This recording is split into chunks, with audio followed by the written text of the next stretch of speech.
नमस्कार, मैं हूं अखिलेश पांडे और आप देख रहे हैं सी न्यूज़ भारत। वक्त हो चुका है न्यूज़ बुलेटिन का। इस बुलेटिन में हम जानेंगे कि कहां कलेक्टर ओलंपिक खेल में खुद खेले कबड्डी, बाटी और गिल्ली डंडा। इसी क्रम में आगे जानेंगे कि कहां अनुमंडल न्यायालय में जज के पद के 3 वर्षों से रिक्त रहने पर वकीलों ने खोला मोर्चा। और साथ ही जानेंगे कि कहां गुरु नानक पातशाही का 554वां प्रकाशोत्सव पर निकाली गई प्रभात फेरी। और भी ऐसी तमाम खबरों पर आई विस्तार से करते हैं चर्चा।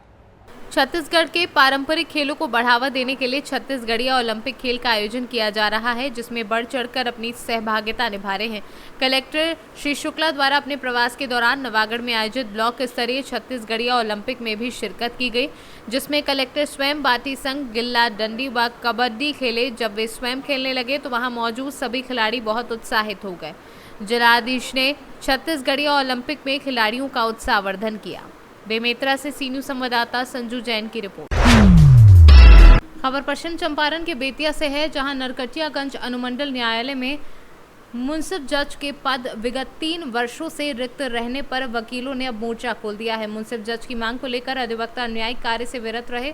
अधिवक्ताओं ने विधिज्ञ संघ के कार्यालय पहुंचकर अपनी आवाज बुलंद की। वकीलों ने नारेबाजी कर प्रदर्शन करते हुए मुंसिफ कोर्ट के जज की अड़चन करने वालों के खिलाफ नाराजगी जताई है। नरकटियागंज में मुंसिफ कोर्ट में जज की मांग अब तेजी पकड़ चुकी है। 3 वर्षों से मुंसिफ का न्यायालय रिक्त है, पहली बात। दूसरी बात, एसीजीएम के रूप में जो पावर रेस्ट है सब जज और मुंसिफ को, बावजूद इसके समन्स ट्रायल जो केसेज हैं उनका यहाँ से स्थानांतरण करके बेतिया वापस कर दिया गया। और तीसरा कि जब एसीजीएम का पावर है तो कंप्लेंट वगैरह फाइल करना चाहिए। चौथा कि भूमि अधिग्रहण और आधारभूत संरचना जिसके लिए विभागीय डायरेक्शन भी है, उस पर अब तक कोई कार्रवाई नहीं हो पाई। मुख्यतः इन 4 मांगों के लिए सांकेतिक रूप से क्रमबद्ध आंदोलनों के क्रम में पूर्व में 7 दिनों तक हम लोगों ने काला पट्टी लगा करके न्यायिक कार्य किया। 4 और 5 नवंबर हम लोग पिन डाउन स्ट्राइक पर हैं। कोई भी अधिवक्ता हस्ताक्षर किसी भी पेपर पर नहीं करेगा, कोई भी न्यायिक कार्य नहीं करेगा। और आगे भी अगर हमारे मांगों का संज्ञान न्यायालय द्वारा संबद्ध और सक्षम प्राधिकार द्वारा नहीं लिया जाता है तो आगे भी चरणबद्ध आंदोलन जारी रहेगा। मेरी मांग है कि 3 साल से मुंसिफ न्यायालय यहाँ खाली पड़ा हुआ है स्थानांतरण के बाद, और कई बार हम लोग पत्र लिखे, सांकेतिक रूप से काली पट्टी बांध के 1 सप्ताह तक हम लोग काम किए, उसके बावजूद भी अभी तक यहाँ पदस्थापना नहीं हुआ। और यह लग रहा है कि यहाँ जब तक हम लोग अपना आंदोलन तीव्र गति से नहीं करेंगे तब तक यहाँ सुनवाई होने वाली नहीं है। इसी क्रम में हम लोग ने द्वितीय चरण में ये हम लोग 2 दिवसीय कार्य से अपने को अलग रखे हुए हैं, और अगर इस पर भी कार्रवाई नहीं होती है तो हम लोग चरणबद्ध तरीके से इससे भी अलग आंदोलन करेंगे। विगत 10 तारीख को हम लोगों ने एक आप लोगों के साथ बैठक की थी और बताया था कि हमारी मांगे क्या है। बड़ा दुख है कि 10 से 17 तक हम काली पट्टी बांधते रहे, न्यायिक कार्य करते रहे और हमारी मांगों के प्रति कोई ध्यान नहीं दिया गया। जो भी सक्षम प्राधिकारी हैं, सक्षम प्राधिकार है, ऐसा लगता है कि हाई कोर्ट तक हमारी आवाज़ पहुंच नहीं रही। बाध्य होकर हम लोगों को न चाहते हुए बड़ी करुणा के साथ हम ये कह रहे हैं कि हम लोग नहीं चाहते हैं कि न्यायालय कार्य का बहिष्कार करें, लेकिन हम लोगों को बाध्य किया जा रहा है, किसी अदृश्य शक्ति के द्वारा बाध्य किया जा रहा है कि नहीं, आप जो है अपनी मांग, आपकी मांगों को पूरा नहीं किया जाएगा। और हाई कोर्ट के द्वारा भी या जिला के न्यायाधीश के द्वारा भी हम लोग को कोई इंटरटेन नहीं किया जा रहा है। इस संबंध हमारी घोर उपेक्षा हो रही है, जिसके कारण बाध्य होकर हम लोगों ने तत्काल निर्णय लिया है कि 2 दिनों तक 4 और 5 को हम सांकेतिक हड़ताल पर रहेंगे। अगर हमारी मांगों को पूरा नहीं किया जाता है, जो कि वाजिब है, न्यायालय वादकारियों के हितों के लिए की सुरक्षा के लिए होती है, न्याय देने के लिए होती है, इसी अवधारणा के तहत जो है पूरे जो है भारत में न्यायिक प्रणाली कायम है। और यहाँ जो है 400 रिकॉर्ड पड़ा हुआ है 3 वर्ष से, कोर्ट वैकेंट है मुंसिफ महोदय का। वह वादकारी क्या करेंगे जो न्याय के लिए आपके न्यायालय में मुकदमा दायर किए हैं? उनको कब न्याय मिलेगा? बड़ी ढिढोरा पीटा जाता है कि त्वरित न्याय, डिले नहीं होना चाहिए न्याय में, और यहाँ तो घोर अवहेलना हो रही है। लगभग कितने सालों से? 3 वर्ष से मुंसिफ न्यायालय जो है रिक्त है। साथ ही आपको ये भी बता दूं कि एसीजीएम का पावर भेस्ट किया गया सब जज को। 2015 में जब न्यायालय बना तो हाई कोर्ट ने ACGM का पावर वेस्ट कर दिया कि आपराधिक मुकदमे की सुनवाई भी यहाँ होगी। कुछ रिकॉर्ड आए और फिर यहाँ से ट्रक पर रिकॉर्ड बांध कर बेतिया चला गया। और उसके बाद ACGM का 3 पोस्ट यहाँ क्रिएट होने के बाद 2 ACGM कम सब्जेक्ट यहाँ थे, अमित कुमार शुक्ला और मानस कुमार जी का ट्रांसफ़र हुआ, शुक्ला जी का ट्रांसफ़र हुआ, 1 सब्जेक्ट अब मात्र यहाँ रह गए। लगता है एक सुनियोजित साजिश की जा रही है कि नरकटियागंज कोर्ट को पंगु कर दिया जाए और यहाँ के सारे मामलों का निस्तारण दूसरे जगह बाध्य होकर जो है वकील जिला जज के यहाँ जाएगा, अपना केस ट्रांसफर करा लेगा, बेतिया चला जाएगा। बेतिया के लोग जो है अच्छे ढंग से रहेंगे, नरकटियागंज का अधिवक्ता जो है दर जो है ठोकर खाते रहे। बेतिया से सी न्यूज़ संवाददाता विनोद कुमार की रिपोर्ट। जनसुराज पदयात्रा के 34वें दिन आज प्रशांत किशोर ने योगापट्टी प्रखंड के नरसिंह नारायण सिंह स्टेडियम स्थित पदयात्रा शिविर में मीडिया से बात की, जहां उन्होंने जिले की समस्या का जिक्र किया, साथ ही दलित बस्तियों के हालात पर चिंता व्यक्त की। स्थिति है उस पर मैं जनरल कमेंट यही कर सकता हूं कि गरीबी और जो बदहाली है वो दयनीय स्थिति में लोग रह रहे हैं। दलित महादलित टोलों में जहां पर लोग हाथ पकड़ कर ले जाते हैं, अपने घरों में ले जाते हैं, वहाँ स्थिति इतनी विकराल है, इतनी ज़्यादा भयावह है कि ज़्यादातर दलित महादलित बस्तियों में मैं जब जाता हूँ उनके घरों में तो देखता हूँ कि उनके यहाँ चौकी खटिया भी नहीं है। आज भी लोग या तो ज़मीन पर अपने झोपड़पट्टी में अपने मिट्टी के घर में सोते रहते हैं और बरसात में या किसी वजह से अगर पानी घर में घुस गया तो लोग बता रहे हैं कि साल में 3 महीने 4 महीने उनको चांचर लगाकर उसी झोपड़ी में उनको रहना पड़ता है। उनकी पूरी जीवन की कमाई, उनके बच्चे, लेवा लुगरी, जो भी उनके पास बक्सा अटैची जो भी है सामान, वो उसी चाचर पर उनकी पूरी दुनिया सिमटी हुई है। ये तब है जबकि दलित और महादलित के नाम पर 12-15 साल से यहाँ पर राजनीति हो रही है।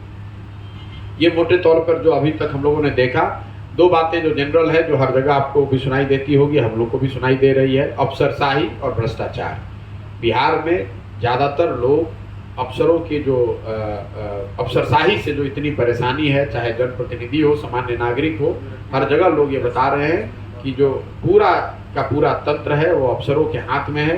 अफसर जैसे चाहते हैं वही करते हैं, उन पर कोई बिल्कुल एक तरह से निरंकुश हैं। क्योंकि चंपारण में लोगों को एक लालू जी के राज का जंगल राज की याद भी अभी ताज़ी है, इसलिए कई जगहों पर लोगों ने उसको एक तरह से कंपेयर किया आज की स्थिति से। और आपको जानकर आश्चर्य होगा कि कई गांवों में तो लोग ये बता रहे हैं कि लालू जी के राज में जो जंगल राज था, जो अपराधियों का राज था, स्थिति कई जगह पर लोगों की नज़र में उससे भी ज़्यादा भयावह है। अब अपराधियों की जगह अधिकारियों ने ले ली है, लेकिन लूट और जो जनता को का एक्सप्लॉयटेशन था वो शायद उस राज से, उस कालखंड से भी ज़्यादा हो रहा है, ऐसा लोग बता रहे हैं। और इसके अलावा इंदिरा आवास योजना, बिल्कुल ही कहीं पर इंदिरा आवास योजना और जो अनाज योजना के लिए जो लोगों का नाम जोड़ा जाना है, इंदिरा आवास योजना में ज़्यादातर लोग तो बता ही रहे हैं कि उनको नहीं मिल रहा है। अभी भी आपको ज़्यादातर इंदिरा आवास के जो बेनिफिशरी हैं वो ऐसे ही मिलेंगे जो बता रहे हैं कि जो पुराना 20,000 रुपये मिलता था उसके तहत उनको कुछ घर या झोपड़ी जो उन्होंने बनाया है, नया जो 1,40,000 रुपये मिलने की बात है प्रधानमंत्री आवास योजना में, उसमें करीब सारे गांव बेनिफिशरीज में जहां पर भी मैंने बात करी, लोगों ने बताया कि 25,000 से 40,000 रुपये तक घूस के तौर पर लोगों को पैसा देना पड़ता है। बेतिया से सी न्यूज़ संवाददाता विनोद कुमार की रिपोर्ट। खबर गाजीपुर जनपद के जमानिया से है, जहां नगरवासियों द्वारा श्री श्री ओम साईनाथ मंदिर सेवा समिति बलुआ घाट जमानिया कस्बे के तत्वाधान में नगरवासियों ने बैंड बाजे के साथ भव्य कलश शोभा यात्रा निकाली। कलश शोभा यात्रा बलुआ घाट से शुरू हुई, जिसमें हजारों श्रद्धालुओं ने भाग लिया। कलश यात्रा जमानिया रेलवे स्टेशन होते हुए वापस श्री श्री ओम साईनाथ मंदिर परिसर बलुआ घाट पहुंचकर विधि विधान से पंडित ब्रजेश शास्त्री द्वारा संपन्न कराई गई।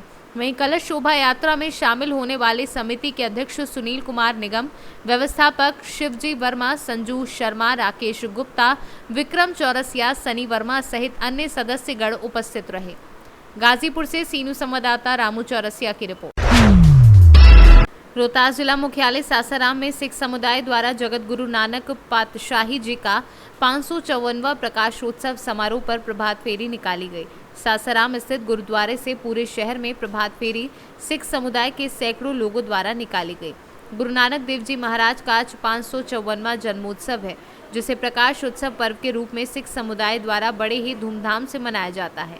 गुरुद्वारे के सिद्धि पंकज सिंह मल्होत्रा ने बताया कि गुरु नानक देव जी महाराज के 554वें जन्मोत्सव को प्रकाश उत्सव पर्व के रूप में मनाया जा रहा है। प्रभात फेरी निकाली गई है, क्या इसका उद्देश्य रहा है?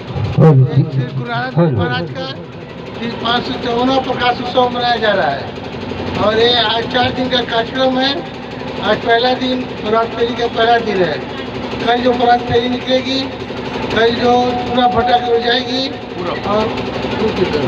और तीसरे दिन जो है वो टकसाल संगत गुरुवार जाएगी और चौथे दिन गुलक्ष्मी मोहल्ला पर जाएगी और 13 तारीख को विशेष प्रोग्राम है जो नानक दरबार में होगी।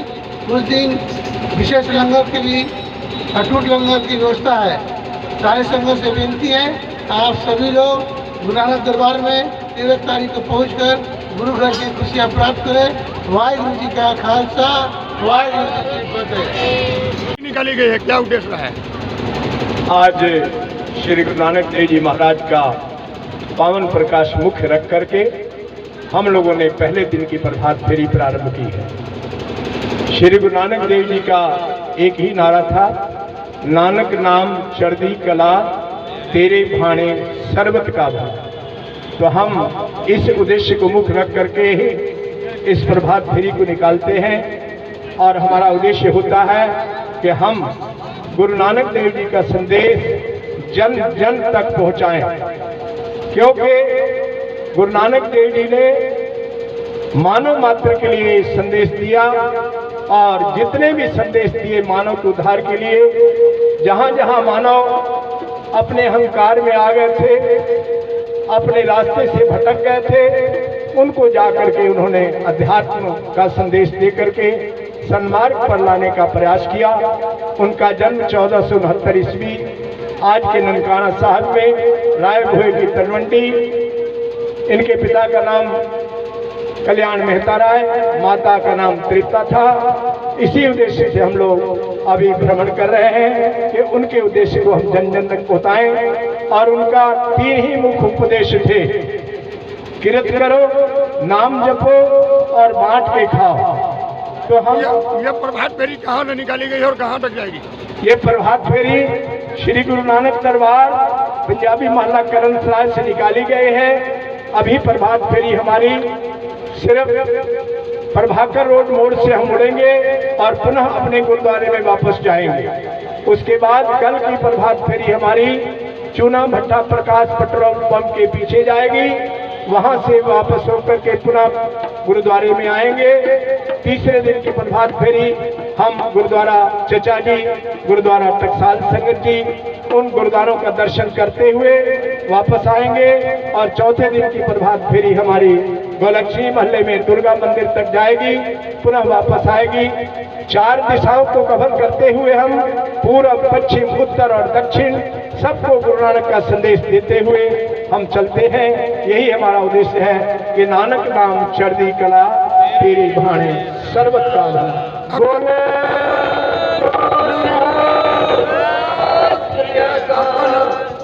नाम क्या पड़ेगा? हमारा नाम हुआ मंगल सिंह मल्होत्रा। क्या है आप? हम सचिव हैं गुरुद्वारे के। रोहतास से सीनू संवाददाता पंकज कुमार की रिपोर्ट। आगरा में कमला नगर स्थित सद्भावना पार्क में सद्भावना समिति द्वारा सामूहिक विवाह समारोह का आयोजन किया गया। इस दौरान 11 जोड़े परिणय सूत्र में बंधे। आयोजक मुरारी प्रसाद अग्रवाल, भोलानाथ अग्रवाल, ममता सिंगल और मुरारी लाल गोयल के अनुसार गरीब कन्याओं के विवाह के लिए दानदाताओं को आगे आकर सहभागिता करनी चाहिए, जिससे किसी अभिभावक को कन्याओं के विवाह संपन्न कराने में परेशानियों का सामना नहीं करना पड़े। 11 जोड़ों का विधि विधान से विवाह संपन्न कराया गया। पार्क में हो रहा है, जिसमें मित्तल परिवार द्वारा एक ऐसा संकल्प लेकर 11 बेटियों को आज जो विदाई का काम किया है, यह वाकई बिल्कुल आगरा शहर में हर व्यक्ति के लिए एक प्रेरणा देने वाला आयोजन है। कि हर व्यक्ति ये समझ ले और ये चिंता कर ले कि मैंने किसी भी के लिए भी किसी भी बेटी को एक बेटी का संकल्प लेके भी आगे विदा कराने का मन बना ले। तो मैं यही कहता हूँ कि ये बहुत बड़ा उन परिवारों के लिए जिन परिवारों के पास आर्थिक स्थिति खराब है और उनकी बेटियाँ बड़ी हो रही हैं, बेटे बड़े हो रहे हैं। प्रसन्नता हो रही है। आज आपने स्टेज पर देखा होगा 11 वर और 11 वधू, इसके लिए करीब 2 महीने से तैयारियां चल रही थी। सद्भावना पार्क समिति और हरिबोल सेवा समिति के तत्वावधान में आज यहाँ पर ये सद्भावना पार्क में कार्यक्रम किया गया है। हजारों की तादाद में संख्या है इन सभी लोगों ने, और हमारे आगरा के पूरे क्रीमी लेयर बैठी है, इन्होंने इनको आशीर्वाद दिया है। कितना सुंदर दृश्य है। मैं सभी आगरा वासियों से, जो भी इस बात को सुन रहा है, उसे प्रेरणा लेनी चाहिए। आगरा से सी न्यूज़ संवाददाता अनुज उपाध्याय की रिपोर्ट। इन तस्वीरों को जरा गौर से देखिए। ये तस्वीरें बलिया जिला चिकित्सालय की आज की हैं। किस प्रकार से रंगाई पुताई का कार्य जोरों पर चल रहा है। नए नए बेड एवं बेडशीट लगाई जा रही हैं। जांच के लिए बेहतर मशीनें भी लगाई जा रही हैं। क्या इन तस्वीरों को देखने के बाद हम और आप ये सोचने पर मजबूर नहीं होते कि उप मुख्यमंत्री के आने के एक दिन पूर्व ही बलिया अस्पताल में ये सारी व्यवस्थाएं कौन मुहैया करा रहा है। आज से पूर्व आए दिन जिला चिकित्सालय एवं वहां के मरीज इस जर्जर व्यवस्था से रोते नजर आते हैं। तो क्या ये सारी व्यवस्था उप मुख्यमंत्री जी के बेहतर इलाज के लिए की जा रही है या फिर उप मुख्यमंत्री के स्वागत में।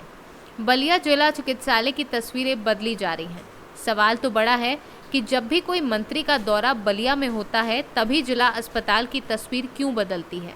इन तस्वीरों को देखने के बाद बलिया की जनता के ऊपर बैठे सरकार और भगवान से यही दुआ करती होंगी कि हमारे जिला अस्पताल में प्रत्येक दिन किसी न किसी मंत्री का आगमन हो, जिससे व्यवस्थाएं ठीक हो सके। साफ सफाई जो है कि 1 हफ्ते बाद हुआ है। कल 1 हफ्ता बाद 1 हफ्ते बाद हुआ है।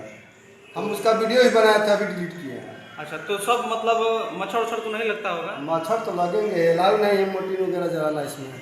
अच्छा, हम लोग अपने से चाहते हैं कि जलाएं, तो डॉक्टर साहब के मोटिन तो कुछ नहीं जलाना है इसमें। अच्छा, बेड उड बढ़िया है? बेड उड देखिए, इधर कैमरा लगा के देखिए, सारा व्यवस्था दिख रहा है आपको। ये तो नहीं है कि हमारे कहने से छुप जाएगा कुछ। लगा के देखिए, इसमें देखिए। बलिया से सी न्यूज़ संवाददाता राजू गुप्ता की रिपोर्ट। जशपुर जिले के कुनकुरी में आए नवपदस्थ एसडीओपी संदीप मित्तल ने आते ही 2 बड़े गांजा तस्करों को 35 किलो गांजा के साथ गिरफ्तार कर 5 लाख का मारुति ब्रेजा कार से 3.5 लाख का गांजा बरामद जब्त करने में पहली बड़ी कामयाबी हासिल की है। एसडीओपी संदीप मित्तल ने प्रेस वार्ता के दौरान इस पूरी घटना का खुलासा किया है।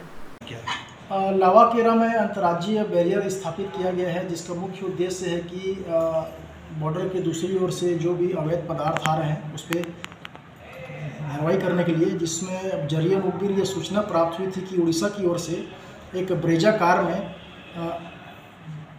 गांजा लेकर आया जा रहा है। की सूचना पर बैरियर में जो स्टाफ थे उनके द्वारा वाहनों की सघन चेकिंग की गई, जिसमें एक मारुति कार से, जिसका नंबर है UP 66R 5352, इसकी चेकिंग करने पर उसमें ड्राइवर के पीछे बीच वाली सीट में सीट के पीछे एक लोहे का चेम्बर बनाया गया था और उसमें गांजा जो लगभग करीबन 35 किलो था वो रख कर लेकर जाया जा रहा था, जिसको चेक करने पर पाया गया और उसमें थाना में 20B NDPS एक्ट के तहत मामला कायम किया गया है, जिसकी विवेचना की जा रही है और आरोपियों को रिमांड भेजा गया है। आपके आने के बाद ये पहली कार्रवाई है? जी। आरोपी कितने हैं सर? इसमें 2 आरोपी हैं जो दोनों मूलतः उत्तर प्रदेश के रहने वाले हैं। कहाँ ले जा रहे थे? उड़ीसा से ये वाया इस इलाके से उत्तर प्रदेश की ओर माल लेकर जा रहे थे। महिलाएं थी? पुरुष थे। ठीक, ओके। जशपुर से सी न्यूज़ संवाददाता दीपक वर्मा की रिपोर्ट। मध्य प्रदेश स्थापना दिवस के चौथे दिन स्वच्छता अभियान के तहत विद्यार्थियों को टॉफी बांटकर उसकी पन्नी डस्टबिन में डालने का प्रशिक्षण दिया गया। इसके साथ ही प्रतिदिन बच्चों को यहाँ कचरा नहीं फेंकने के लिए प्रेरित किया। मदरसा मोहम्मदिया जुन्नारदेव में विद्यार्थियों को स्वच्छता का संदेश देते हुए स्वच्छ भारत अभियान में सहयोग प्रदान हेतु समझाइश दी गई। साथ ही समस्त विद्यार्थियों द्वारा परिसर में स्वच्छता अभियान के तहत कचरा एकत्रित कर डस्टबिन में डाला गया।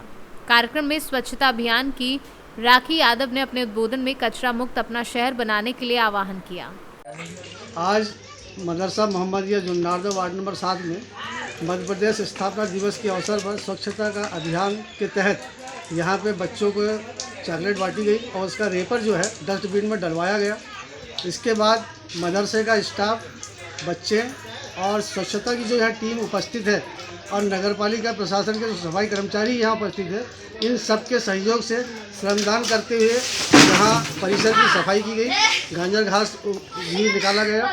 इस तरीके से स्वच्छता का संदेश दिया जा रहा है। जुन्नारदेव से कैमरा पर्सन सानू के साथ वीरेंद्र अग्रवाल की रिपोर्ट।